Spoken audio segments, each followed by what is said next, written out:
दोस्तों नमो बुद्धाय, जय भीम। मैं हूं उज्जवल अम्बेडकर और आप देख रहे हैं प्रबुद्ध भारत नीला राष्ट्र। आज हम बात करने वाले हैं बाबा साहब द्वारा लिखी गई पुस्तक बुद्धा एंड हिज धम्मा के बारे में। इस पुस्तक में बाबा साहब ने धर्म अर्थात रिलीजन और इन दोनों में नैतिकता का क्या संबंध है उसको बाबा साहब ने बताने की कोशिश की है। और साथ ही साथ बाबा साहब ने यह भी बता दिया है कि धम्म और धर्म जिसे रिलीजन कहते हैं वह अलग है, तो हमें इसे ध्यान में रखना। यहाँ बाबा साहब ने धम्म को अनिश्वरवादी माना है। यहाँ धम्म मानने वाले वे लोग हैं जो ईश्वर में विश्वास नहीं करते हैं, और धर्म और रिलीजन उनके लिए प्रयोग में आया है जो ईश्वर में विश्वास करते हैं। दूसरी बात, नैतिकता। बाबा साहब ने यहाँ नैतिकता की बात की है। नैतिकता को धम्म और धर्म से जोड़ा है बाबा साहब ने। उन दोनों में तुलनात्मक बातें बताई हैं बाबा साहब ने। तो हमें यह समझना होगा कि नैतिकता भी क्या है। तो सबसे पहले हमें यह समझ लेना है कि नैतिकता क्या है। हो सकता है कुछ लोग जानते हो, कुछ लोग नहीं जानते। नैतिकता का अर्थ है आप जो जीवन में अच्छाई करते हैं वह नैतिक कार्य है। अगर आप उसे अपना कर्तव्य मानते हैं तो वह कर्तव्य आपका नैतिक कर्तव्य हो जाता है। जैसे कि सत्य बोलना, किसी को गाली नहीं देना, किसी को बुरा नहीं कहना, किसी के साथ छल कपट का भाव नहीं रखना, किसी के साथ धोखाधड़ी नहीं करना, यह एक नैतिक कार्य है। लोगों की सेवा करना, उनके सुख दुख में साथ रहना, यह एक नैतिक कार्य माना जाता है। अगर इस तरह के गुण आप में हैं तो इसी को हम नैतिकता कहते हैं, इंग्लिश में मोरालिटी। सवाल यह है कि धर्म और रिलीजन में नैतिकता का स्थान क्या है। बाबा साहब जी कहते हैं कि सच बात तो यह है कि धर्म और रिलीजन में नैतिकता का कोई स्थान ही नहीं। धर्म और रिलीजन में अगर किसी का स्थान है तो आत्मा का है, परमात्मा का है अर्थात ईश्वर का है, प्रार्थना का है, यज्ञ का है, बलि का है, पूजा का है, कर्म कांड का है। बाबा साहब जी कहते हैं कि धर्म और रिलीजन में नैतिकता बाहर से आई हवा के झोंकों के समान है। धर्म में नैतिकता नहीं है, वो बाहर से हवा के झोंकों के समान आती हुई प्रतीत होती है, ऐसा बाबा साहब जी मानते हैं। तुम अपने पड़ोसी से प्रेम करो क्योंकि तुम दोनों एक ही परमात्मा के पुत्र हो।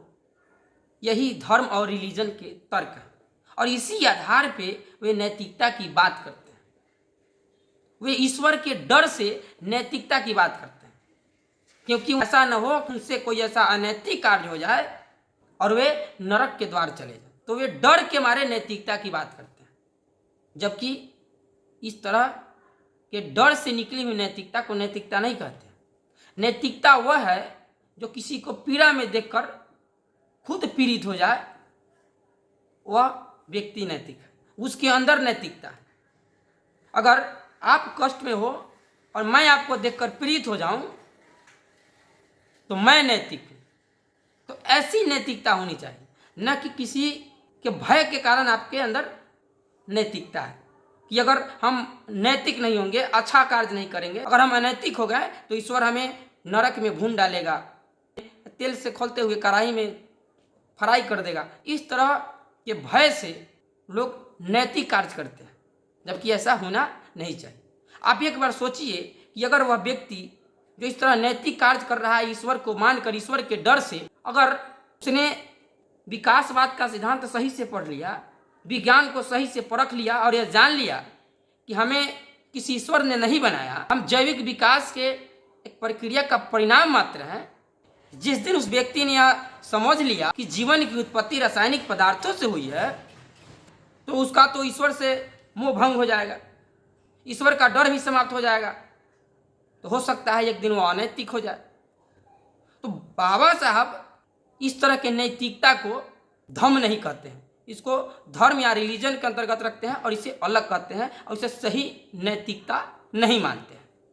अब हम बात करने जा रहे हैं पाली भाषा के धम्म के बारे में, जिसे भगवान बुद्ध ने हमें सिखाया था।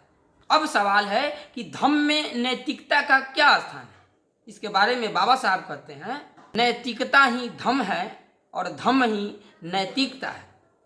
धम्म में ईश्वर का कोई स्थान नहीं। जो रिलीजन या धर्म में ईश्वर का स्थान है, वही स्थान धम्म में नैतिकता का है, ऐसा बाबा साहब कहते हैं। बाबा साहब यह भी कहते हैं कि धम्म में कर्म कांड की कोई जगह नहीं है, धर्म में प्रार्थना की कोई जगह नहीं है, धर्म में यज्ञ का कोई स्थान नहीं है, धर्म में बलि का कोई स्थान नहीं है, और साथ ही साथ धर्म में तीर्थ यात्रा का भी कोई स्थान नहीं है। बाबा साहब यहाँ उन तीर्थ यात्राओं की बात कर रहे हैं जहाँ लोग कुछ ईश्वर से मांगने जाते हैं, जहाँ लोग पाप धोने जाते हैं। बाबा साहब वैसे तीर्थ यात्राओं की बात कर रहे हैं। धर्म में ऐसे तीर्थ यात्राओं का कोई स्थान नहीं है। बाबा साहब कहते हैं नैतिकता ही धर्म का सार है, नैतिकता ही धर्म का सार है। पूरा जो धर्म है वो नैतिकता पर टिका है। अगर नैतिकता नहीं तो धर्म भी नहीं। तो हम जिस धर्म की बात कर रहे हैं, जिस हम धर्म को अपनाते हैं हम लोग, अगर उसमें नैतिकता नहीं है तो वह धर्म बिल्कुल नहीं है, ऐसा बाबा साहब कहते हैं, और हमें उसे फॉलो भी करना है। बाबा साहब जी कहते हैं धर्म में जो नैतिकता है, एक मनुष्य का एक दूसरे मनुष्य के साथ मैत्री में जो आवश्यकता है वही है। आज भाई भाई में मैत्री नहीं है, आज भाई भाई का मर्डर कर देता है, तो कहीं ना कहीं इसमें नैतिकता की कमी है, नैतिक शिक्षा की कमी है। तो ये मनुष्य की आवश्यकता है मैत्री के लिए, और यह किसी दबाव में नहीं होना चाहिए, खुद से उत्पन्न होना चाहिए। बाबा साहब कहते हैं कि धर्म में, अर्थात जिसे बुद्ध ने सिखाया हमें, जो बुद्ध परंपराओं में हम लोग सीखते आए हैं, उस धर्म में ईश्वर को खुश करने की या उस ईश्वर से डर कर नैतिकता को अपनाने की आवश्यकता नहीं है। हमें नैतिकता इसलिए अपनानी है ताकि हमारा भला हो सके। अपने भलाई के लिए ही मनुष्य को आवश्यक है कि मनुष्यों के साथ वह मैत्री करे, मनुष्यों के साथ वह प्रेम करे, तभी मनुष्यों का कल्याण हो पाएगा। ऐसी भावना हमारे अंदर उत्पन्न होनी चाहिए, तभी जाकर इस मानव प्रजाति का कल्याण हो पाएगा, वरना कल्याण नहीं हो पाएगा। तो हमें किसी ईश्वर से डरने की आवश्यकता नहीं है, और ना ही हमें किसी ईश्वर को खुश करने की आवश्यकता है। हमें नैतिक खुद से बनना है। अगर कोई पीड़ित है तो देखकर हमें भी पीड़ित होना है, उसके दुख में भी हमें दुखी होना है। ऐसी शिक्षा हमें ग्रहण करनी है। हमें नैतिक बनना है, किसी ईश्वर के दबाव में नहीं, किसी ईश्वर के डर से नहीं, और ना ही किसी ईश्वर को प्रसन्न करने के लिए। जय भीम, नमो बुद्धाय।